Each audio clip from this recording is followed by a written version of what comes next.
Hi friends, இன்றைக்கி நம்ம வந்து காஷ்மீர் ரோஸ் பிளான்ட்டுக்கு நம்ம எரு போடலாம். நம்ம எப்போவுமே வந்து கார்டனுக்கு போய் எருவெல்லாம் வாங்கிட்டு வருவோம், ஃபெர்டிலைசர்லாம். அதெல்லாம் வாங்காமல் ஈஸியாக ரோஜா செடி வளர்க்கலாம்.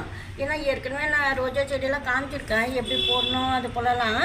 இப்போ அந்த செடியில் போட்டதெல்லாம் பாருங்கள், நல்லா தளிர் நிறைய வந்திருக்கு. ஏற்கனவே ஒரு yellow colour light yellow colour தொட்டிலெல்லாம் காமிச்சிருப்போம் பாருங்கள். அதெல்லாம் நம்ம வீட்டில் வர பொருளை வச்சு ரோஜா செடி வளர்க்குறது ரொம்ப ஈஸி தான். இப்போ ஃபெர்டிலைசர்லாம் வந்து நம்ம கார்டனில் வாங்கும்போது இல்லை ஆன்லைனில் புக் பண்ணி வர வச்சதுக்கு ஒரு பாட்டில் வந்து 250 அது போலலாம் விற்கிது. நம்ம அது போலலாம் செலவு பண்ணாமே நம்ம அந்த காசை வச்சு செடி கூட வேறு மாடல் செடியெல்லாம் வாங்கிக்கலாம். இல்லை ஒரு ரோஸ் செடி கூட நம்ம வாங்கிக்கலாம். நல்ல நல்ல ரோஸ்லாம் விற்கிது. இப்போ நம்ம ஒரு ரோஸ் செடி கூட நீங்கள் 2 ரோஸ் செடி வரும் அந்த காசுக்கு. அது போல் கூட நீங்கள் வாங்கி வச்சுக்கலாமே கண்டி. மற்றபடி காசு செலவு பண்ணி அப்படியெல்லாம் ரோஜா செடி வளர்க்க தேவையில்ல. நல்லா தெரிஞ்சிச்சுன்னா இது நீங்கள் கடையில் ஃபெர்டிலைசர்லாம் வாங்கவே மாட்டீங்க. இப்போ நம்ம ஒரு ரோஜா செடி வாங்கினா கவர்ஸ்லலாம் பாருங்கள், அன்றைக்கி என்ன சொன்னேன், கவரில் வாங்கி வச்சுருந்தா நம்ம நடுற வரைக்கும் கோகோ பிட் போட்டு மூடி வைக்கணும்னு சொல்லியிருக்கேன். வெறும் ரைஸ் வாட்டரோ இல்லை ஆனியன் பீல்ஸ் வாட்டரோ கொடுத்தா போதும்னு சொல்லியிருக்கேன். அது போல் பிளான்ட்டு தான் இது இன்னும் நடலை பாருங்கள். இந்த காஷ்மீர் ரோஸ் பிளான்ட் வந்து நான் நட்டு வச்சுருக்கிறேன். மேலே வந்து லைட்டாக வந்து வெங்காயம் தோல் கொஞ்சமாக போட்டு வச்சுருந்தேன். ஒரு நாள் ரைஸ் வாட்டர் விட்டுருந்தேன் பாருங்கள். லைட்டாக வந்து ரெட் கலர் தளிர் வருது. ரொம்ப மழை வரப்போ தண்ணி அதிகமாக இருந்தால் கூட எல்லோ கலர் ஆகிடும் செடியில் லீஃபில். அதெல்லாம் கொஞ்சம் நீக்கி விட்டுடணும் நீங்கள். இப்போ இந்த ரோஸ் செடிக்கு தான் நம்ம ஃபெர்டிலைசர் கொடுக்க போகிறோம் பாருங்கள். ஃபெர்டிலைசர் கொடுக்கறதுக்கு முன்னாடி நீங்கள் வந்து மேலே இருக்கிற லீஃபெல்லாம் எடுத்து விட்டுடணும். அதாவது காஞ்சி போய் இதில் கொட்டி போயிட்டு இருக்கோம், அதெல்லாம் எடுத்து க்ளீன் பண்ணி வச்சிடணும். ஏன்னா சப்போஸ் இது போல் எல்லோ கலர் லீஃபு ஒரு புள்ளி இருக்கும் பாருங்கள், பிளாக் கலரில் பிளாக் ஸ்பாட்டுன்னு சொல்லுவாங்க, புள்ளி இருக்கும் ரோஜா இலையில். அது வந்து அந்த மாதிரிலாம் இருந்தால் நீங்கள் இதிலே போடக்கூடாது, தனியாக எடுத்து போட்டுடணும். இது போல் நம்ம வந்து சாயில் நல்லா லூஸ் பண்ணிடணும். இது போல் சாயில் நல்லா லூஸ் பண்ணிக்கோங்க. நல்லா 1 இன்ச்சு 2 இன்ச் அளவுக்கு நல்லா லூஸ் பண்ணிடணும். அப்போ தான் மேல் சாயில் நம்ம போடுற எருவெல்லாம் செடி ஏற்றுக்கும். இப்போ நம்ம வந்து ஹியூமிக்கெல்லாம் வாங்குகிறோம். அந்த ஹியூமிக் வந்து இதிலே தானவே உருவாயிடும், செடி நல்லா வளர ஆரம்பிச்சிடும். ஹியூமிக்கெல்லாம் இதிலே ரெடி ஆகிடும் நம்ம போடுற ஃபெர்டிலைசர்லேயே எருவுலேயே. அதே சமயத்தில் ரோஸ் பிளான்ட்டு நல்லா வளரும் பாருங்கள்.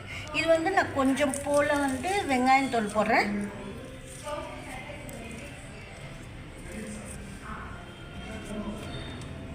இப்போ வந்து ஒவ்வொரு எருவு ஒரு நாள் போட்டுக்கிட்டே வந்திருக்கேன். இப்போ இந்த பிளான்ட்டுக்கு வந்து நான் 2 எருவு 3 எருவு நான் போட்டுடுறேன். அதாவது நம்மளுக்கு வீட்டில் எது வருதோ ஃபெர்டிலைசரு, அதாவது வீட்டில் வேஸ்ட்டெல்லாம் வருமோ சமையல் ரூமில் கிச்சனில், அதெல்லாம் நம்ம கொஞ்சம் கொஞ்சமாக போட்டுக்கிட்டே வரணும். இப்போ இது போல் வந்து முட்டை ஓடு eggshell, onion peels, eggshell powder, இது போல் நான் போட்டிருக்கேன். 3 முட்டை ஓடு போட்டிருக்கேன் ஒரு பிளான்ட்டுக்கு. அது மட்டும் நீங்கள் கொஞ்சம் தெரிஞ்சுக்கணும். ஏன்னா நிறைய போடக்கூடாது. நிறைய போட்டாலும் முட்டை ஓடு பிளாக்காக வரும், அதாவது இந்த மொட்டு அதெல்லாம் அப்படி ஆகிடும், அதுக்கு சொல்கிறேன். இது வந்து கொக்கோ பிட்டு, கொஞ்சமாக டீ தூள், ரெண்டுமே சேர்க்குறேன். ஏன்னா மேல் பக்கத்தில் நான் கொக்கோ பிட் போடணுன்னு இருக்கேன். அப்போ நம்ம என்ன செய்யணுன்னாக்கா இந்த டீ தூள் வேஸ்ட்டு வந்து நல்லா காய வச்சுட்டு, அதாவது டீ வெடிகட்டிட்டு, டீ போட்டிங்கன்னா டீ வெடிகட்டிட்டு அந்த டீ வேஸ்ட் வந்து காய வச்சுட்டு, அதாவது இந்த ரோஸ் பிளான்ட்டுக்கு நான் சேர்க்குறேன்.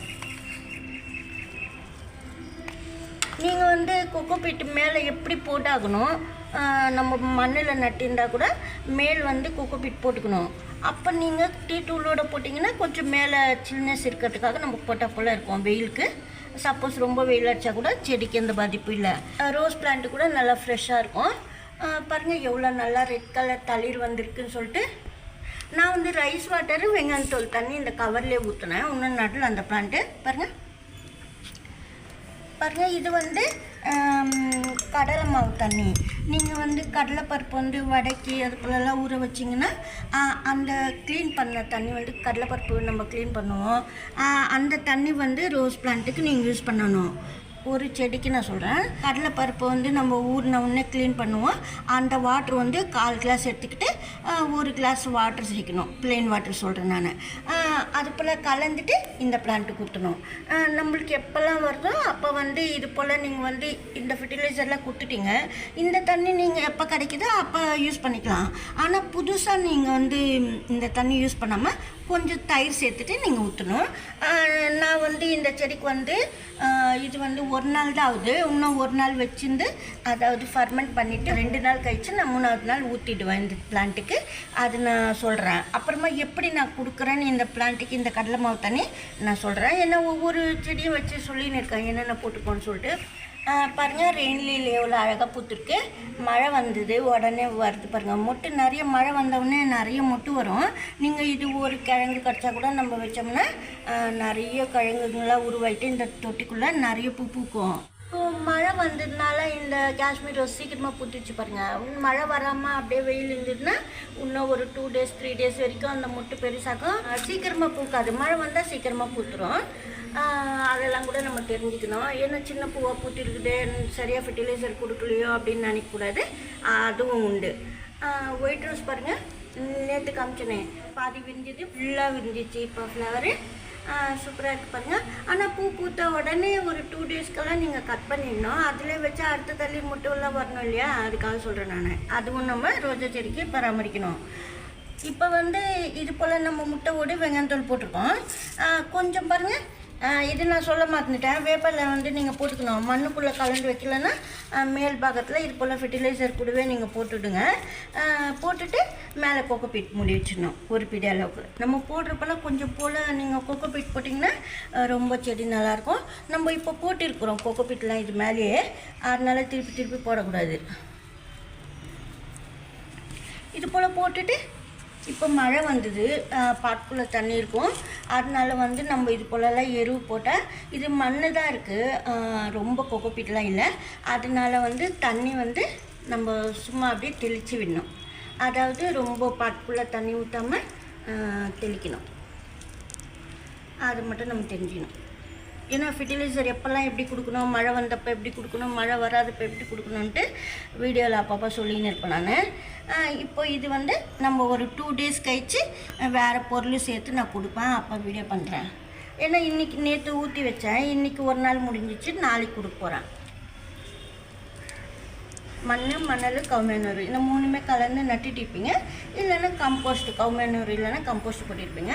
அது போல் போட்டு கலந்துட்டு ஒரு 10 days வரைக்கும் எதுவும் கொடுக்காம அதுக்கப்புறம் நீங்கள் இது போல் ஒவ்வொரு ஃபெர்டிலைசராக செடிக்கு கொடுத்துட்டே வரலாம். 1 2 வீட்டில் வந்து முட்டை ஓடு வரும், டீ தூள் வரும், வேப்பிலை கொஞ்சமாக போடணும், கருவேப்பிலை போடலாம், முருங்கைக்கீரை போடலாம். இது போல் கொஞ்சம் போல் சேர்த்துக்கிட்டே வந்தால் பிளான்ட்டில் சூப்பராக தளிர் வரும். பாருங்கள், ரெட் கலரில் தளிர் வந்திருக்கு. இது போலலாம் தளிர் வரும்போது நம்மளுக்கு வந்து நல்லா பூக்கள் பூக்கும். கிச்சனில் வர வேஸ்ட்டு வச்சு நீங்கள் ரோஸ் பிளான்ட் நல்லா வளர்க்கலாம். ரோஸ் ஃப்ளவர் கூட நல்லா அடர்த்தியாக பெட்டல்ஸ் எல்லாம் அதிகமாக வரும் இது போல் கொடுக்கும்போது. இந்த வீடியோவில் தான் மறக்காமல் லைக் பண்ணுங்கள். தேங்க்யூ.